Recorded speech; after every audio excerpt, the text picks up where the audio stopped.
happened about 3 years ago, after my grandma passed away and I moved into her house.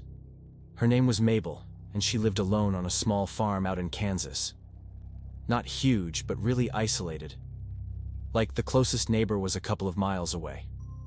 The house was old, one of those creaky wooden ones, you know.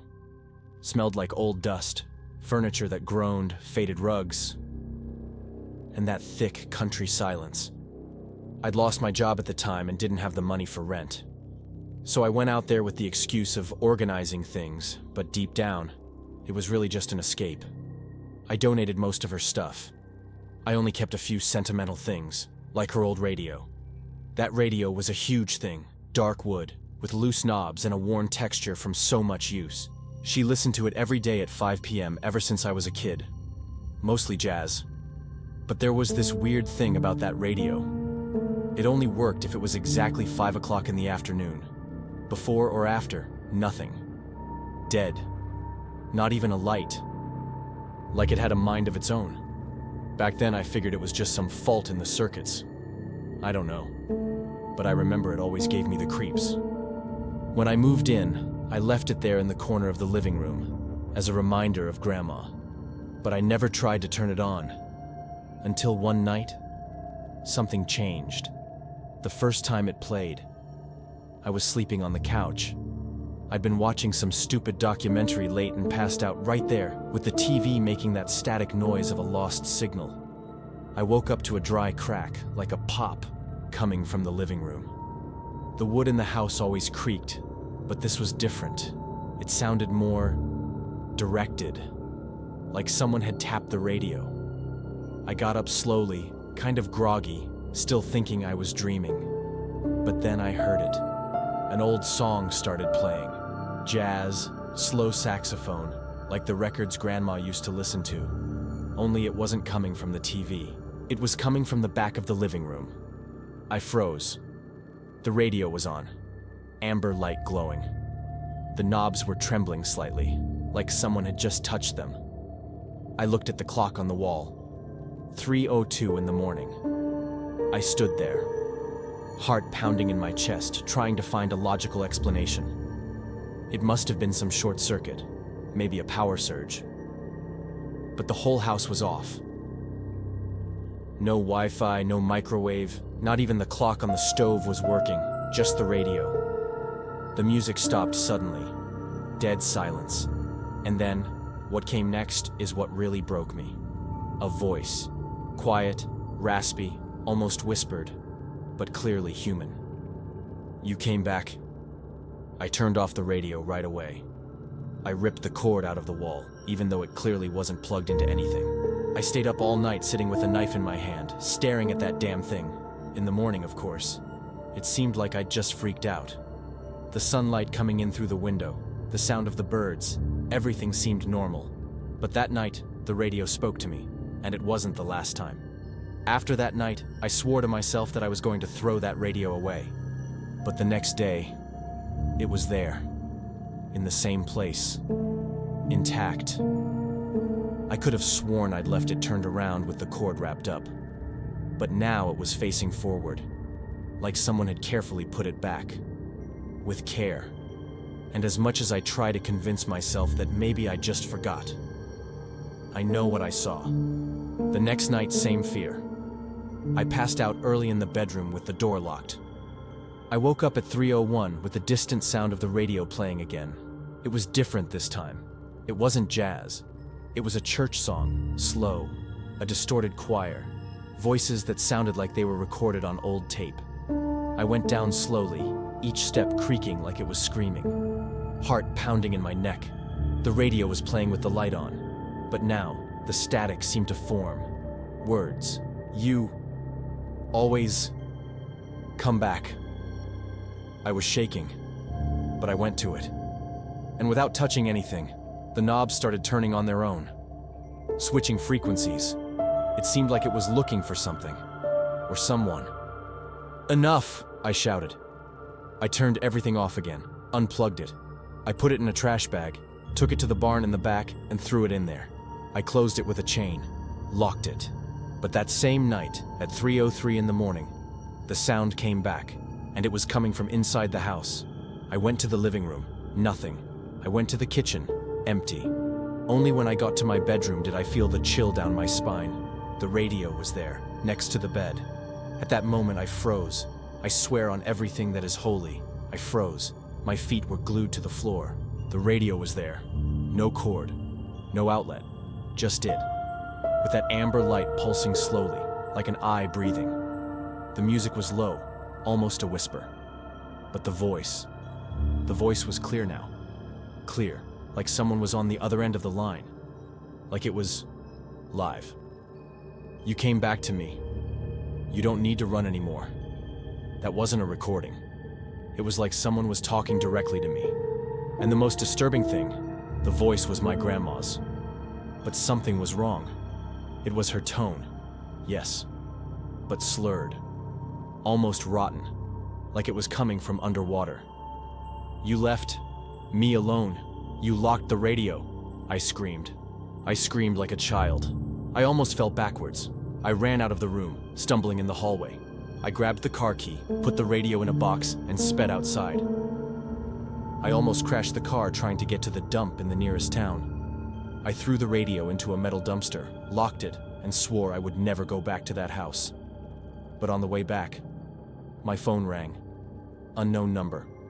I let it ring, but curiosity won. I answered. Silence. Then, on the other end of the line, the same raspy voice. Why are you trying to leave? If this is where you came from, I hung up. I got to the house. I only grabbed a backpack and left. But when I passed by the living room, I saw through the window. The amber light was still on. I left the house that night. I left everything behind.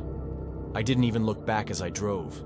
Not even when the tires passed through the rusty gate that always made that damn screech. I took the dirt road, with no destination. I just wanted distance. I slept in the car, at an old truck stop on the side of the highway.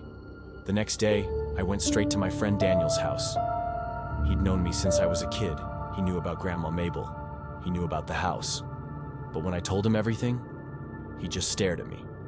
Dude, are you hearing radio voices now? He tried to laugh, but I didn't laugh.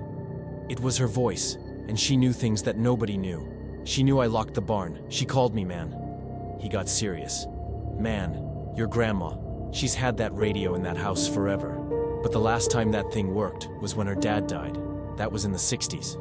I remember your mom talking about it. She never had it fixed. She just left it on for nostalgia. I didn't know that, but the worst was yet to come. 2 days later, Daniel called me into the living room with his cell phone in his hand. Dude, is this your voice? It was an audio recording that he had received on WhatsApp from a random number. I listened, and I got chills from my feet to the back of my neck.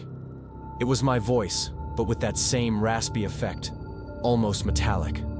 The sentence was simple, but it hurt like a blade. You never left that house. In the background, you could hear the sound of the radio playing. Since then, there are days when I wake up at 3 in the morning, with the feeling that there is something in the room, something waiting, something that wants me to go back. And the worst part? Sometimes I hear the amber light blinking, even with no radio around. If you want, I can create a part 6, final revelation or ambiguous cliffhanger. Just let me know. Or, if you want another story with another cursed object, just ask. It's been 2 months since I moved to a tiny apartment in downtown Denver. High floor, no radio signal, no old furniture, just the essentials. But this week, something broke my routine. Out of nowhere, my next-door neighbor, a guy I barely know, knocked on my door with a package in his hand. I think this is yours. It was at the front desk with your name on it. He handed me the box and left. Normal. Calm. But when I closed the door and looked closely, there was no return address, no stamp. There was nothing. A wooden box, old, locked with a metal clasp. I opened it slowly with the tip of the knife. Inside, a radio. The same model, same dark wood, same loose knobs. But there was one difference. The amber light was already on. And when I touched it, even without turning anything, without turning it on, without anything, It whispered my name. Aaron.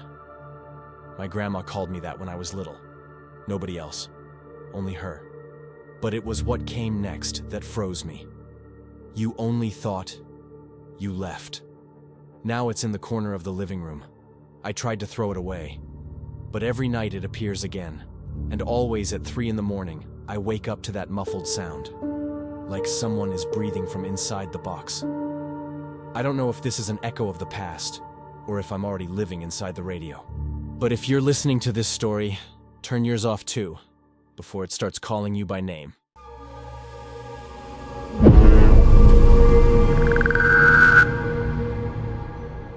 This happened at the end of a strange summer, when I went back to my parents' house to help empty it out after they moved to a retirement community. It was an old house in Maine, small, kind of damp, full of moths, and with an attic that no one had opened for years. I grew up with my older sister Claire. She died when we were kids. It was a stupid accident. She fell down the attic stairs. I was in the living room when I heard the noise. I just remember my mom screaming and her body lying motionless on the wooden floor. She was only 12 years old. After that, my parents locked the attic. They never went up there again. They said it was dangerous, that there was nothing up there worth remembering. But now, with the house empty and all the keys with me, I decided to open it. I don't know if it was longing or just curiosity, but I climbed those creaking wooden stairs and unlocked the hatch at the top. It was all dark, stuffy, smelled of mold, and something that reminded me of dead flowers. I started rummaging through old boxes, photos, torn books, until I found it. The doll, sitting in a corner with its face against the wall. A little blue crocheted dress, all dirty. Blonde hair, matted. Glass eyes. And on its fingers, a red ribbon. Just like the one Claire used to wear in her hair. When I touched it, I had a quick dizzy spell. Like nausea coming out of nowhere. But I didn't let go. I took it with me. I put it in the room I was using. I thought it would be symbolic. Like giving a decent ending to something that was left there forgotten with her. I shouldn't have taken that doll out of the attic. On the first night, I left the doll sitting in a chair against the wall of the room, facing the door. It stayed there, still, a fixed, opaque stare, as if it was watching me while I slept. I woke up in the middle of the night with a dry throat. I went to the kitchen to get water without even looking at it. But when I came back, the red ribbon was no longer in the doll's hand. I frowned. I went to it. I turned its fingers over, looked under the chair. Nothing. I thought maybe it had fallen, so I let it go. But the next day, when I went to put on my sneakers, the ribbon was inside my shoe, all crumpled, wet, with a sweet but rotten smell, like old perfume. That's when a memory hit me that made my scalp crawl. Claire never took the ribbon out of her hair. It was an obsession. She said it protected her from nightmares. And the day she fell down the stairs, the ribbon wasn't with her. I swallowed hard, tried to pretend it was just my head playing tricks. But that same night, something else happened. I was in the bathroom brushing my teeth, light on, mirror a little foggy. When I turned off the faucet, I heard a sound coming from the room, like a tap, tap, tap. I walked slowly down the hallway. Light off. Room plunged into dimness. I turned it on. The doll was no longer in the chair. It was sitting on my bed, with the ribbon back in its hand. The next morning, I did what any normal person would do. I took the doll, stuffed it in a cardboard box, sealed it with tape, and left it on the back porch. Sun, rain, bugs, who cares? I just didn't want to look at it anymore. I spent the day trying to distract myself, but deep down, something in me was restless, like an itch inside my head. At night, when I went to close the living room windows, I saw the box outside. Open. No tear, no broken tape. Just open. And the doll? It wasn't there anymore. I went straight to the room. It wasn't on the bed, not in the chair, not in the closet. I searched every corner of the house, even the bathroom, with my breathing uneven. almost laughing nervously. And when I looked in the mirror, it was in the reflection. Behind me. I turned around quickly. Nothing. But in the mirror, it was still there, kneeling in the corner of the room, smiling. I ran. I turned on all the lights. I shook the mirror, stared at the reflection until my eyes burned. Nothing. It went back to normal. But before leaving the room, one last thing stopped me. On the floor, near the bed, there was a red sewing thread, thin, coming from under the mattress. I lifted the mattress slowly. Underneath, the doll was lying down, sewn, with one of its eyes missing. In place of the eye, a button. A button just like the one on the dress Claire was wearing the day she died. That night, I froze. I couldn't take my eyes off that black button. It was small, but it seemed to be staring back at me. There was something in the texture, in the way it reflected the light, that seemed organic, almost moist. I didn't touch it. I just turned the doll over and went to the kitchen to get a knife. My body was shaking, but I needed to know. I went back, knelt on the floor, and started cutting the stitching on its back. With each stitch I broke, the smell got worse. A sweet and rotten smell. When I opened it completely, I started pulling out the moldy cotton stuffing. But there was something else. Something heavy. I pulled. And then, my stomach turned. From inside the doll, a human tooth fell out. Then another. And two more. And along with them, a folded piece of paper. Old paper, almost falling apart. I opened it carefully. It was a letter, written in my mother's handwriting. If you're reading this, it's because you've undone what protected her.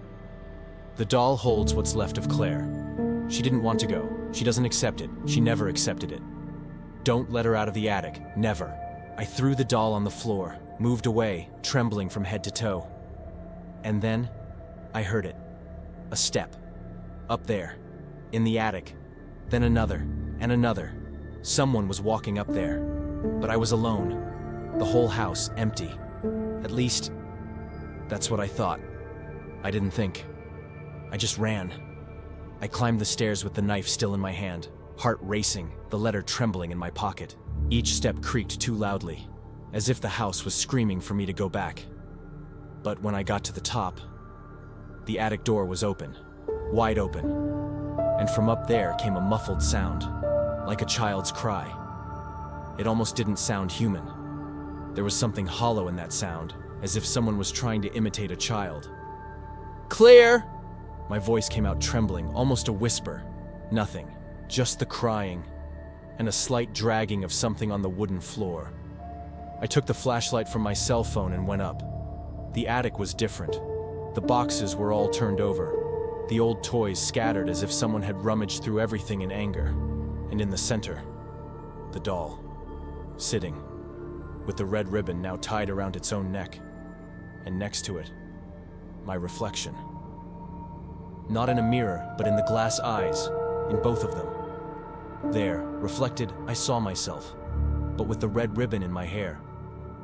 That's when I heard the voice, low, coming from inside my head. Or maybe not. Now it's your turn to keep. Suddenly, everything went black. When I woke up, I was on the attic floor, sweaty, dirty, and with the doll's feet resting on my chest, as if it had been placed there. I went downstairs staggering, broke a chair and set it on fire in the backyard. I watched it writhe, crackle, its eyes melt. I swore it was over. But that night, I woke up at 3 a.m. with something heavy on my chest. It was the smell. Dead flowers, mold, and the red ribbon was tied to my wrist. After that night, I fled. I didn't take anything. No clothes, no keys, no cell phone. I just left. By car. In the dark. I stayed in an old motel on the road, where the wallpaper is peeling and no one asks anything. I thought I was free. But on the second night there, I woke up to the sound of the receptionist knocking on the door with a cardboard box. "This arrived in your name." "What do you mean, arrived?" "A man left it at the front desk. Said it was from your sister." Frozen, I took the box. It was light. But the sound it made when I shook it was of something loose, something that was hitting. I opened it. Inside, only one thing. The button. That same black button. Moist. And along with it, an old photo. Me as a child. Sitting on Claire's lap. And on her lap, the doll. But there was something wrong with the image. The doll wasn't looking at the camera. It was looking straight at me. And on the back, scribbled with red ink in shaky handwriting, she was just the first. Now I understand. The doll didn't contain Claire. She was just the first container. And now, it's looking for the next one. If you find a doll with glass eyes and the smell of dead flowers, don't touch it. Don't take it home. Don't open the box, or it will sew you up from the inside too.